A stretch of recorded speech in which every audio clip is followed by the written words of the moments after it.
In this episode, we are talking about people pleasing. Why do we do it? Is it really possible or smart to stop? And how do you discover your villain origin story on why you're a people pleaser? Let's talk about what intuition really is. Let's look at all the places intuition and ego show up in your life. Let's share honestly. Let's do the research. I'm Jamie Hayhurst. I'm Heather Wood. This is the Intuitive Girls Guide.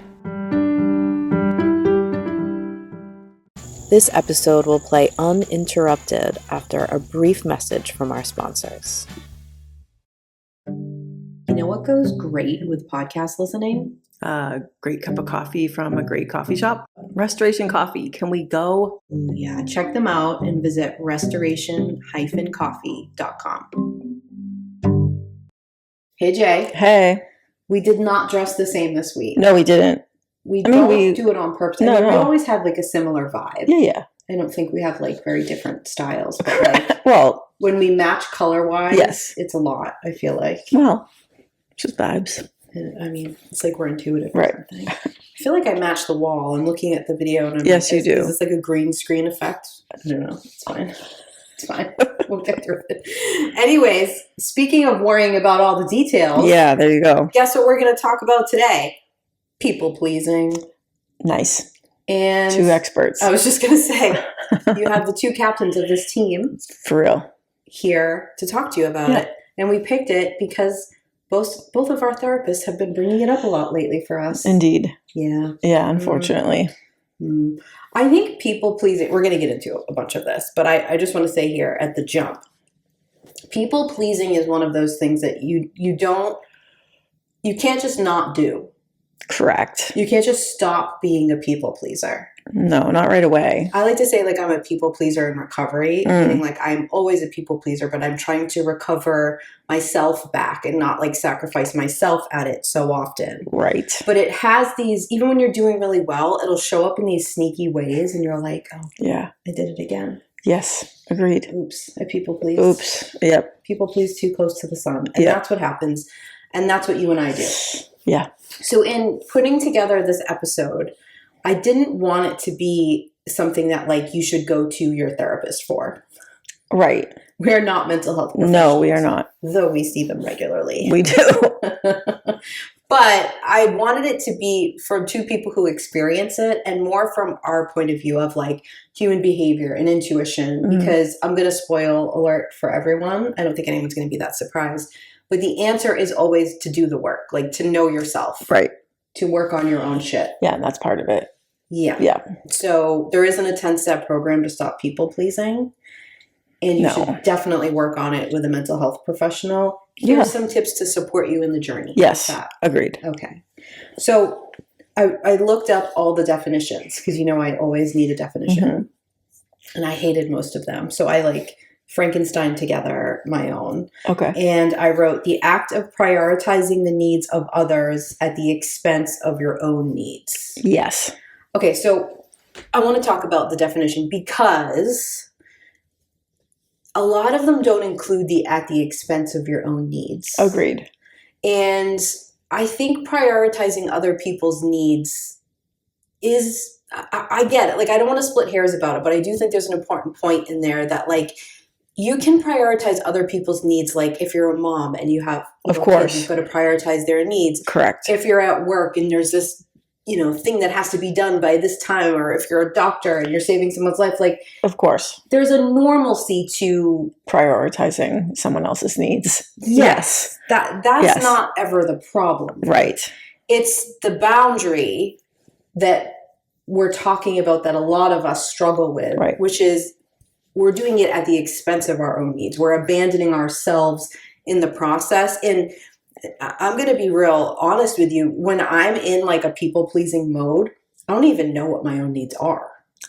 That's true. That's a good point. Do you know what I mean? Yeah. It's not like I have this argument in my head of like, oh, my need or your need.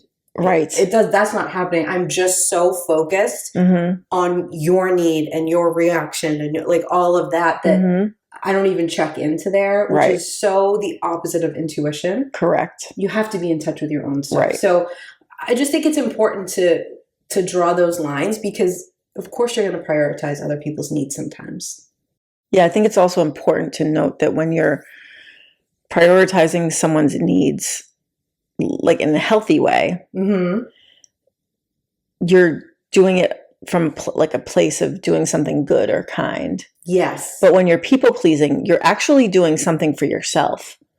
Ooh, yes. Right? Like you're doing one of my bullet points. Yeah. All right. Well, we'll get there. But yeah, No, but that's like that. It took a long time for me to realize that I was actually almost doing it. Selfishly isn't the word, but like for yourself. It was for my own motivations, for my own feelings of safety, not because I was trying. I was obviously trying to be kind, but like there was a lot more underneath the surface of that. Exactly. It is not just simply like, oh, because you're such a nice person. Right. Exactly. I actually know a lot of people who are not at all nice people who are people pleasers. 1,000,000%. So it isn't that. Yes. It isn't this like grand nicety that we have. No. It's just this feeling of unsafety. Exactly. We're gonna dig into that. Yes. Too. Got it. Okay. So I also want to say that the label is a little bit confusing to people because, kind of like I was saying before, everybody people pleases. Like everyone tries to please people. Yeah. It's sort of like the term empath. Like if you call yourself an empath, it doesn't mean that you're one of the few people who has empathy, and people who don't identify as an empath don't have empathy. Yes. What you mean is on the spectrum of empathy, you have a very large capacity for it. So what we mean when we say people pleaser is someone who has a large capacity and puts like a large significance on the validation of other people. Right. Yes. So there's a lot of reasons why that happens. We'll get to some of them. Right. But I just want to make that clear. Like sometimes people say, oh, I'm a people pleaser. I try to make other people happy. And it's like, that's not what a people pleaser is. Right. You know what I'm saying? Okay. Yeah. So as we've said, we people please to feel safe. You do not people please to actually meet someone else's needs. You do it to meet your own. Right. But that's how humans are. So don't feel guilty about it. We're made that way. Yes, we're exactly. wired to do that. Yes. It's all right. It doesn't make you selfish, like you said before. No. It's a fear response. It's something that happens and is triggered by your ego. Right. So I do not want to oversimplify this for you, because the reason that you feel it's unsafe to not people please is different for everybody. Single person. Your villain origin story for people pleasing is different than mine. You know? Yes, exactly. It's important to find that and to do that. But there are some generalizations that I can give you that will help you sort of dig into that story a little bit more. Okay. And I don't think you'll be surprised to know that I'm going to start with the universal fears. Yes. So anytime you're doing work with an ego belief, a vow, anything like that, any feeling of unsafety, you want to look to the universal fears first. Right. We have many an episode on We this. do. If you'd like to deep dive further, Yep. I will give you a brief explanation. So there are 3, and they are rejection, abandonment, and fraud. Now, depending on what you study or whose hierarchy of needs you're referencing, you'll have different terms, but they all basically mean the same thing. Right, exactly. I have said this with an asterisk a million times, and I'll say it again. Yeah. These are the ones that Tony Robbins made. Yep. I do not support all of the beliefs and mindsets and things that Tony Robbins does. However, I do like the way he presents this, because it is in like the NLP, which stands for Neuro-Linguistic Programming mode. Like it's how they teach it and they present it. So I like that. Yeah, and he did this work before he went like MAGA. On the MAGA train. Correct. You know. Okay. So No, it's valid. just put it out there. Yeah. Also, you can like think someone's great and then change your mind, or think some aspects are good and some aren't. Like that's called critical thinking. Exactly. That's what we need. Right. We're here for that. Yes. Okay. So rejection is the fear of being rejected. Abandonment is the fear of being abandoned, and fraud is the fear of being seen as a fraud. Right. Go into our episodes where we describe these in detail. Everybody feels all 3 of these. Yes. Okay. You experience these fears, all of them, all the time. Right. but you have one that is the main driver of your feelings of unsafety. Right. There's a whole debate of it, nature or nurture. I think it's both, to be honest with I you. agree. Yeah. So feel free to disagree, but look into that if you find that interesting. Your main fear here is going to sort of dictate the motivation for your people pleasing. Yes. So I am a rejection person. You are an abandonment person, and we both married fraud people. So we have lots of evidence of this just right at our fingertips. Yes. Yep. How convenient of us that we did that. Look at us. Okay. So if you know that, if you're like me and rejection is your big one, I'm people pleasing so that you don't reject me. Right. You're people pleasing so that someone doesn't abandon you. Right. And people who are fraud are people pleasing because they don't want people to think that they're not who they say they are. Exactly. They're not what they claim. And so these are the motivations for it. And that might sound like those don't sound that different. They are. They are very different. Right. And the behavior you exhibit around them is very different. Yes. The way I people please and the way you people please, different. Yeah. Okay. And then where you want to look is the stories behind that. What is the fear behind that? And I'll get to that in a second. But I wanted to share an observation I have made. This is just a Heather observation in the many years I have of doing this work. And also just most every person I meet, in the first couple seconds, I try to figure out what their fears and desires are. You do. Yes. Yeah. I don't really care for small talk. And so to make small talk interesting, I'm I wonder if I can figure out universal fears and desires by the way you talk. Usually I can. Yeah, you're good at that. Yeah. So in all of that, I have noticed some really major patterns because I also have a brain wired for pattern recognition. True. So I'm going to tell you what they are. But I would like to emphasize again that these are just my observations and they're not written in any textbooks that I'm aware of. If the textbooks want to call me, we can talk about that. Okay. So I want to see what you think of this. Rejection people tend to people please based specifically on each person. Okay. So rejection people, we want to people please this person. I am going to bring sort of shapeshift and bring the traits that I think will please you about me to the front, to the person I'm talking to. And then I'll do that again to this person and this person and this person. Okay. Now, abandonment people tend to people please more based on a role. Yes. Okay. So it could be good girl. We've talked about that. Okay. Look at me doing this. It could be an overachiever. It could be even super mom. Yep. Okay. Whatever role they think people are seeing them in, they tend to people please in that role. Right. They morph themselves into the role. Yep. Okay. Fraud people tend to people please based on what they believe to be socially cool or acceptable by the group they're in. Okay. Got it. So if this is where you see a difference in generations. So a fraud person who's our age and a fraud person who's our kids' age will sort of act this out very differently because there's different, a boomer. Right, exactly. There's different things that would be quote unquote cool. You know what I mean by cool? I don't mean it in a yucky way. I just mean it in the celebrated. Acceptable, yeah. Yeah. Right. Accepted. So they tend to do that. And a lot of times it isn't fraudulent. I think it sounds like it. It's what they actually think about themselves that you'll find cool.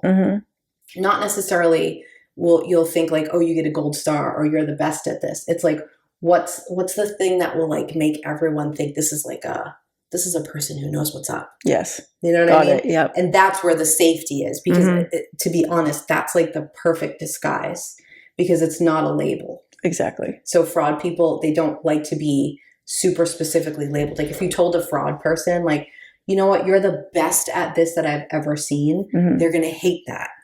Got it. Right? Because they have to live up to that. And they feel a fraud immediately. Someone's going to catch them, right? Yeah, they're going to think of a mistake they made in 1975. Yeah. So it's they would rather just be oh yeah, that's cool, man, or what a cool guy, because there isn't anything to live up to there. No pressure. Does that make sense? Yeah. Okay. Yep. Again, these are just my observations. What do you think? I agree. Okay. No, that tracks. Okay. So you also want to look at your people pleasing origin story. So this requires the digging. Once you know which of the universal fears is your main one, you can head in the direction. You can understand how you people please, and then you can head in the direction. But you really have to dig for this story. We've spent many years understanding our stories. Truly. And yes. It isn't something that, like, once you understand it, it goes away and you never have to deal with it. You're like, quote unquote, cured. No. That would be so nice. Yeah, it's not. But it is not accurate. No. It's not how it goes. So instead, it just becomes something that you kind of reference or you lean back to, or you heal the parts of that are like really actively making you feel afraid. Right. Because it's from the point of view of you at like 6 years old. Right. So you want to do some digging. So I have a few questions, and you could use these questions to sort of lead you in the right direction. So the first one is, why did you feel like you had to people please? So think of it as a little kid. Think of your family dynamic. Think of the generation you grew up in. Think of like what was socially acceptable, what you were being conditioned to believe, the fears of your parents. Like all of this is going to play a part. Okay. What role did you play in your family? Like what role were you? Yep. That's going to tell you probably the way that you people please. And if you're an abandonment person, it's the role you try to play all the time to make people happy. If you're a rejection person, it's like the traits you lead with. Like, look how reliable I am. Right. Yeah. If you're a fraud person, it's probably the thing that you sort of like hint at with people, but you very carefully, like it's probably like the safer ground. Yeah. Okay. It's probably something to do with your likability. Okay.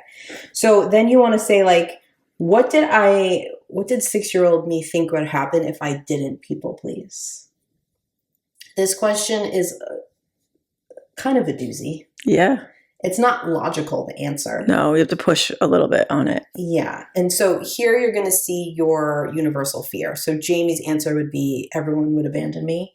My answer would be everyone would reject me. And eventually, as you work this through, you'll get to the point where you're alone and scared and nobody loves you and you die.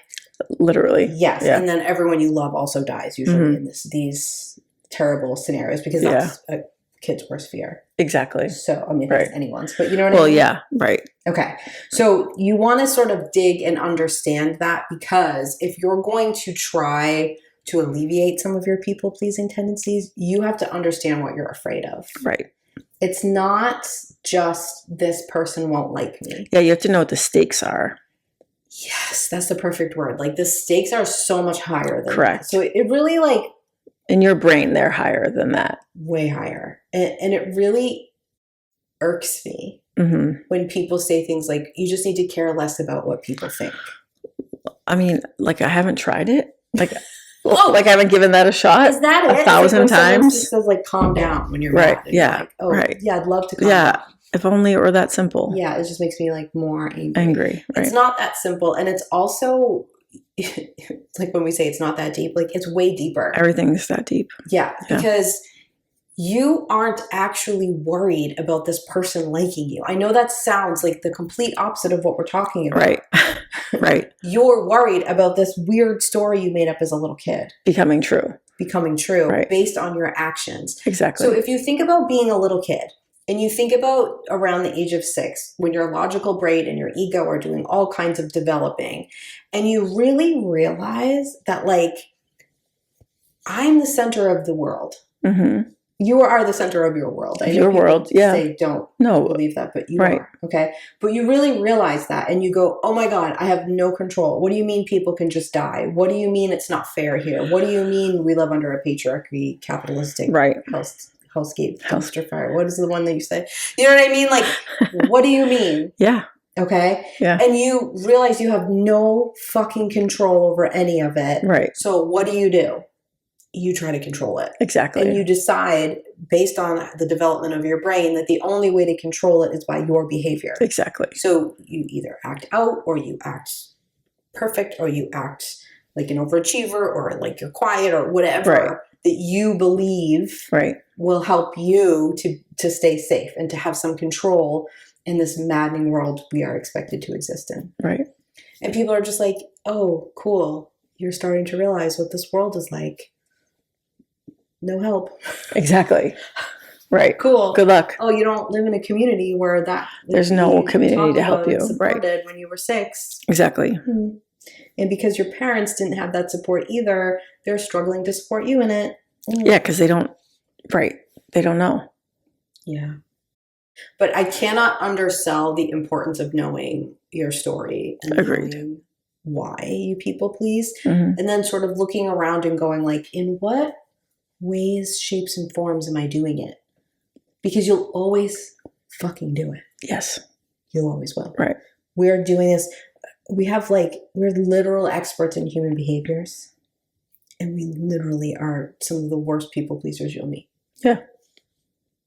I actually think it's harder for people like us and for what I imagine is true for a lot of our listeners mm-hmm. who are really emotionally intelligent and good communicators because we're sneaky people pleasers. Yes. You don't even know we're doing it. We're not one of those people who's constantly like, is this okay? Is that okay? Like, we're not doing it like that. Sniveling, yeah. Yeah, no, like it's just intelligently done in a masked way. And you don't, maybe like later that day you'll get home and you'll be like, wait a minute. Right. Well, I don't even know I'm doing it. Never mind the other person. Right. Right. Right. Yeah. So it's really, really important that you understand because, you know, like we said in our last episode series, it's about not abandoning yourself so much. Exactly. It's about getting along with that part of you that you think is unlovable. That's mm-hmm. shadow work, right? People make it to be something else. Right. That's all shadow work is. Exactly. And it's sort of like, oh, okay. Like, it doesn't mean you always have to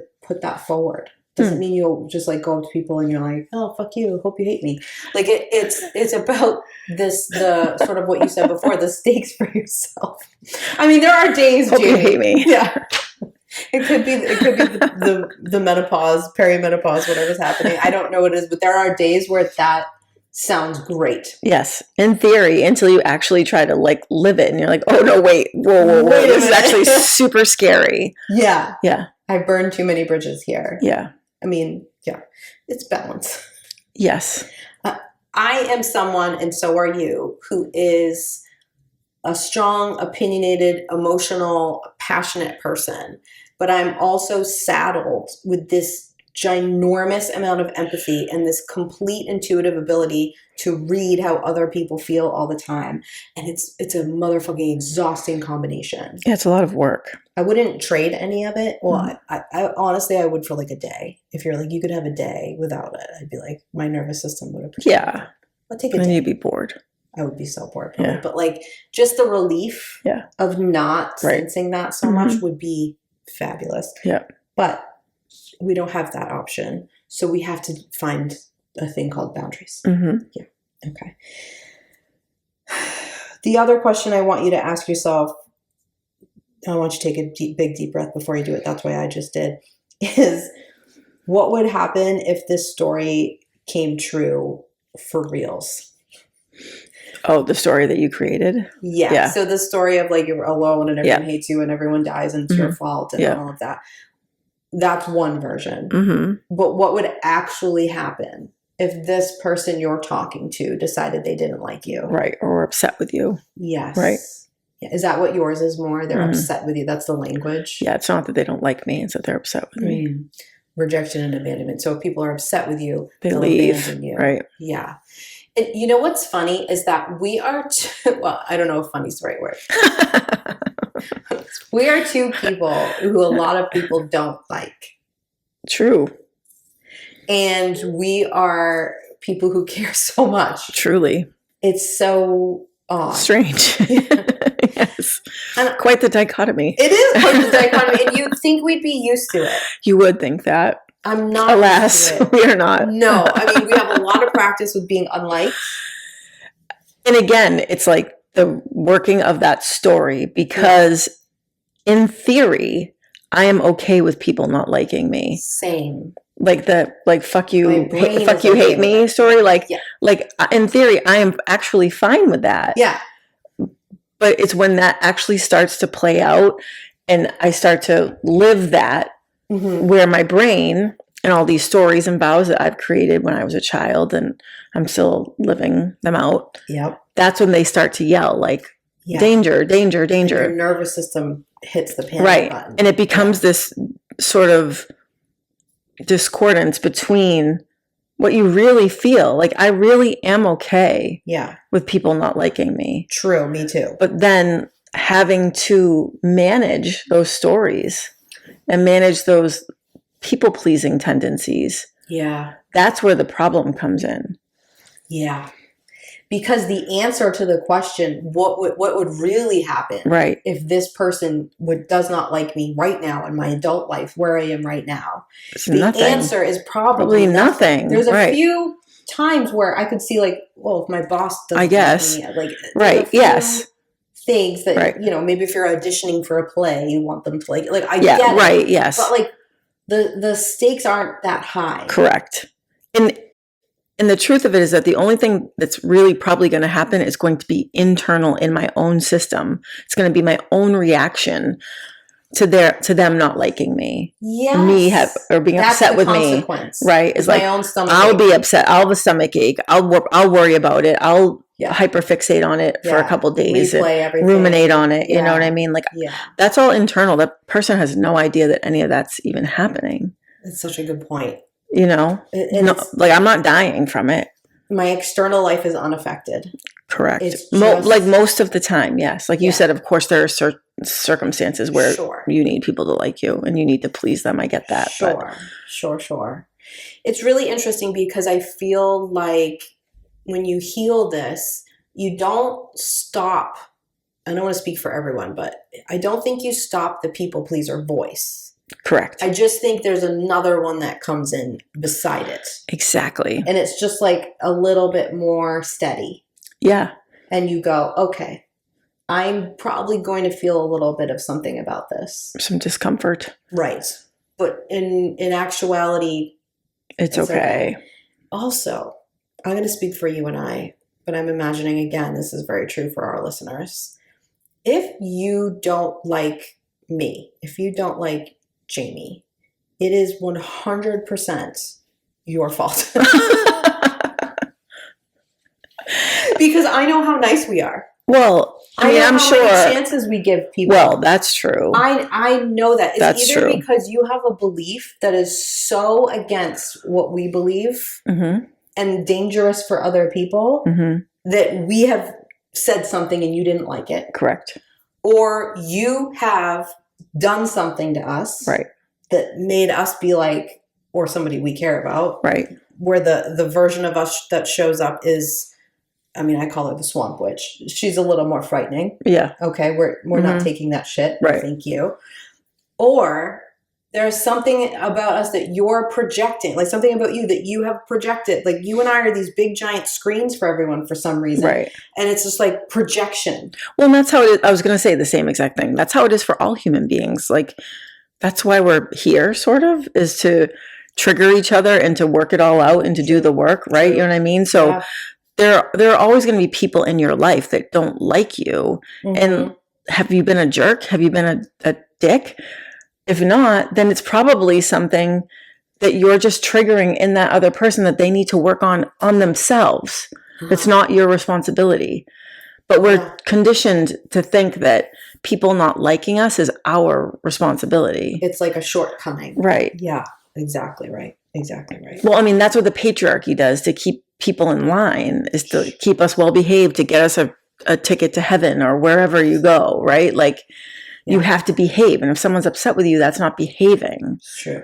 By the way, everything people describe as heaven is A, socialism, B, truly, just how billionaires live while they're alive. Yes. So like, could we stop with that whole? Right. Okay. Agreed. Okay. But like, that's the programming that's the work that you're doing, is to unravel all of that. That's going on, the stuff that's playing in your head. I agree.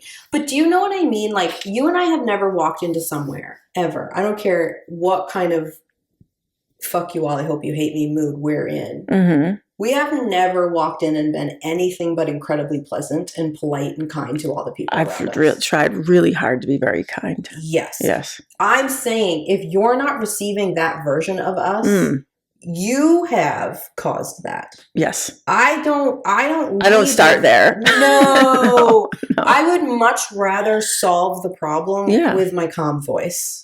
Well, and we're also, I mean, and again, most of our listeners, like, we're just nice people. Like, that's what I mean. So if like, we're just nice. Like, yes. we're not looking to fight people generally. Yes. Right. I'm not going to say it, but you have an example of this too, where it's like, I said to you, like, I wish you could go up to that person and say, give me the reason that you don't like me, because they don't have one. Yes, that's true. Right. And this is my point. Like, right. It's just the projection. Right. Yes. We're right. kind, we're nice, but there's something about us. It's right. Like, yeah. It's a trigger. Stab. Yeah. Yeah. Okay. I've got one more for this episode. Okay. And then I want you to think about it. And we'll come back next week with more. But we've kind of said this, but I want to dig into it a little bit. People pleasing is done to receive validation and approval from others. When it's received, you think, okay, I'm safe. Mm-hmm. And then I put in parentheses, kind of. Yeah. Because it doesn't actually work. Right, exactly. Right. So, like we said before, you're not people pleasing because you're the kindest, nicest people ever. Like I'm saying we are. I don't actually think we're the kindest, nicest people ever. I just know that we always lead with that. Mm-hmm. And we always lead with a chance. And right. Okay, I'm a little nervous about that one thing you just said, but I filed it, but I'm going to give you a chance. Right. So, yeah. But you're not doing this stuff because you're nice. You're doing this stuff because you feel unsafe. Right. So when you meet someone new, you feel unsafe. Mm-hmm. And this is because of your childhood. Right. And it isn't because something ginormously traumatic terrible happened. Right. Maybe it did, and that's a factor, but it's just what it's like to grow up. Exactly. In this world. Yes. So, and I also want you to understand that it is an ineffective tool mm-hmm. because it's only making this like little part of you think it's safe. And then you have to constantly continue to get that validation and approval to stay safe. Exactly. So if someone's like, oh my gosh, great job, Jamie. You did so well. Tomorrow, you'll need it again. Yep. And the next day, you'll need it again. Yeah. And the next day. So that's what we're saying. Like, it's about doing the work so that you don't need it so much. Exactly. I would like to get to the point where people validating me or saying good job or whatever is something that just feels like a bonus. Exactly. I'm not going to lie and say I'm there. I think I have moments of that. Right. But there's definitely areas of my life where that is not true. Right. And that's why finding internal motivation is so important, because we are taught to find motivation through external rewards. So we find it externally, and then you're always chasing that instead of having it in yourself. Yes. Like, you should be able to succeed or continue with something or grow or whatever based on your own internal needs and your own internal voices. But in order to do that, two big things have to be true. The first one is you have to be in touch with your intuition, mm-hmm. which a lot of people who are people pleasers, who are emotionally intelligent, have trouble with because they feel stuff so strongly. They're also very empathic. Like, it's a whole thing mm-hmm. we're going to talk about next week. Mm-hmm. But so that has to be true. But the other thing that has to be true is that you have to have your own system of value. Right. Like, self-worth is such a fake, stupid thing. Right. Like, it makes no sense. Mm-hmm. I've said it a million times. Death to the concept of we have a whole episode on it. We do. So it's like going, well, here are like my values. Mm-hmm. Right. And I don't mean like what makes you valuable, but like your checklist for I showed up in the way I want to. Right. Right. And so it's kindness, it's giving a chance, it's being inclusive. It's like, it's these things that you value. Mm-hmm. And then you go, did I do those things? Right. Am I doing those things? Is there a way I could do those things more and better? And then someone validating you is just like a cherry on top. It's exactly. like the extra instead of like, I feel so unsafe. Right. And like I could lose my job or lose my friends or lose my husband or whatever. Have my kids taken away from me. If this person doesn't give me this validation repeatedly over and over again. Or like, I've hit every check. I've checked every box here. Yeah. I've done all the things in this job or this whatever we're talking about. Yep. That proves that you've completed the task.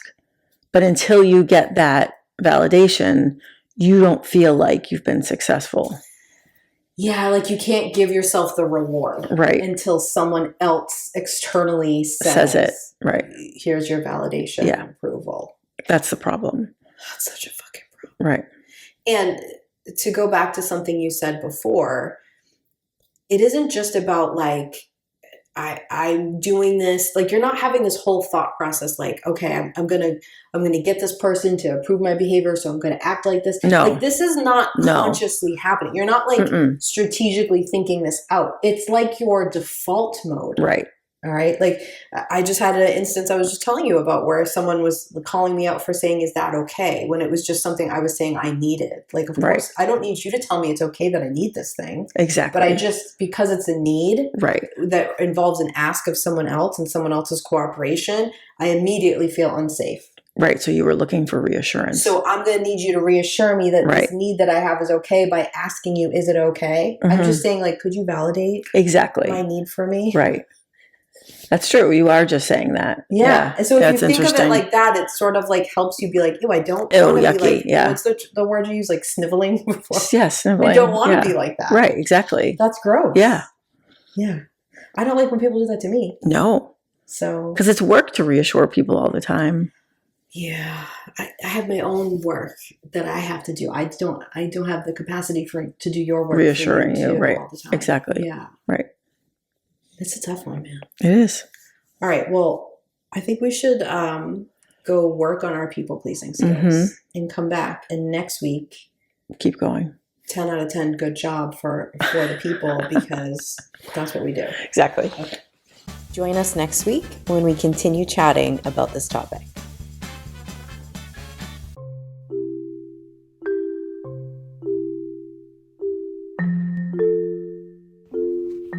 Hey everyone, Heather and I have an ask for you. If you love this episode or if you love the IGG, can you do us a favor? We need you to go onto whatever platform you listen on and download, subscribe, like, love, whatever it's asking you to do. Can you go do those things for us on the platforms that you listen on? It would mean so much to us.